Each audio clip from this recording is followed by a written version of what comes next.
Matt Renata joins us on the program. Matt, kia ora. Thank you for your time today.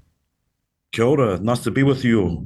Now, Matariki, we are still, I suppose, processing this. I know there will be people celebrating in different ways over this long weekend, and honestly, some people just having a long weekend, and, and that is good. But from your point of view, having something like Matariki, I suppose, raising the spiritual and cultural temperature of our nation, why do you think this is good news? I think this is good news because since, from my beliefs, when God had set time into motion, into being, there's been people all around the planet that have been sinking in with God's time and His way of being. And to be able to go from a Gregorian perspective to a Te Ao Māori perspective, and knowing that that perspective didn't just start here with Maori and Aotearoa, but it actually comes from the Pacific. Yeah. It comes from our Hawaii way of reading time. And so it's not just the Maori thing. I think there's universal principles within understanding timings, seasons, and signs, as it says in Genesis. Yeah. And so for us here in Aotearoa, New Zealand, this is one of our ways to sync more in with time rather than going from a northern hemisphere way of reading time, if you know what I mean. Yeah, exactly. And I think this is one of the things I love about Matariki is this a distinctly New Zealand commemoration. We imported a whole bunch of stuff from the Northern Hemisphere, some of which doesn't make any sense at all, but Matariki is something distinct to Aotearoa. I know that for some people, they're uncomfortable with the some of the spiritual aspect of that and feel that it is inconsistent with their Christian faith or their Christian tradition. How would you respond to people with those concerns, Matt? Well, I would also want to pose the question, well, how do you engage with the Gregorian calendar? Because if you look at January the 1st, well, January is on the god Janus, Yes. which is about new doors and new beginnings. Do you think about it from that perspective? Or even if we go through the days of the week, Monday, Tuesday, Wednesday, Thursday, which might be Thor's Day, Yeah. or do you worship, God on a Sunday, which is where they used to worship the sun? So, there's that perspective, but also returning back to Matariki, Yeah.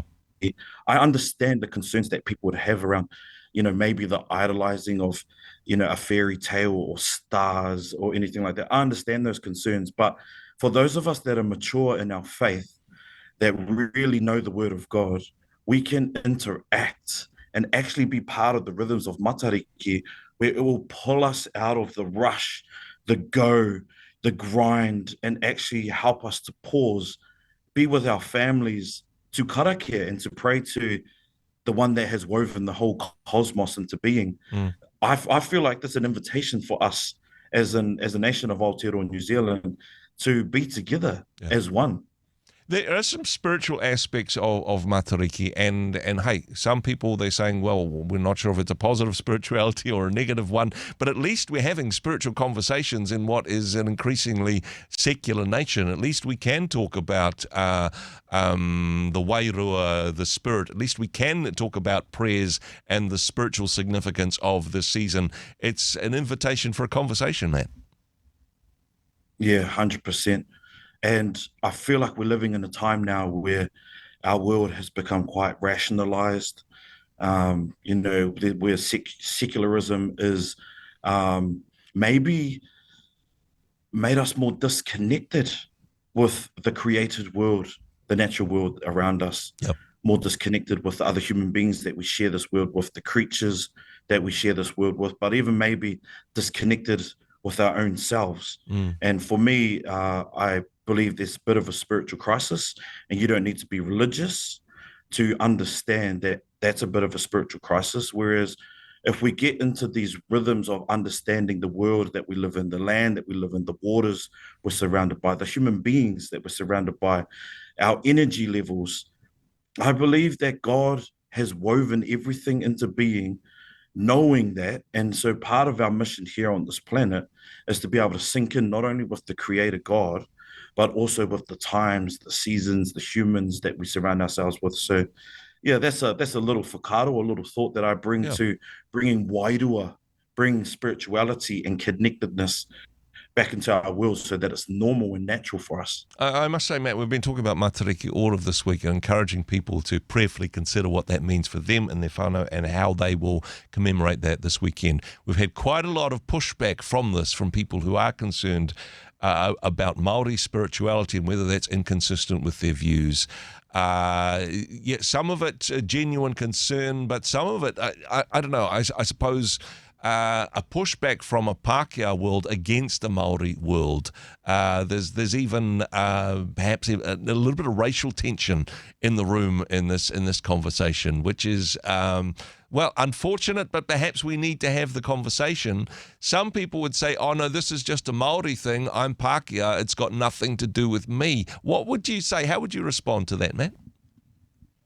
Yeah, I understand those concerns, especially when people, haven't been raised or taught in, at school when they were younger, and so they've only got one worldview, a mono view. Yeah. But if we can have a view that is a multi view on what is happening, I feel like that if we can hold love Yeah. at the center of everything that we do for one another, I think we can figure this out. And I also believe that, these principles of whanaungatanga, just to connect and to be, God has put them there. And so if we went, I mean, sometimes like I said before, the Gregorian or the Western way of viewing the world, sometimes we have to put those same lenses that they're putting onto our Māori. Yeah. They need to put that on the Western lens as well. And I've already mentioned the dates, the names, the times, the seasons that have been in for a long, long time. But if we can look at this together and go, okay, so what are we turning our attention to? Are we turning our attention to the one that created Matariki? Well, then let's do that together, and surely we can still use that to pause and to be and to remember and to hope for the future.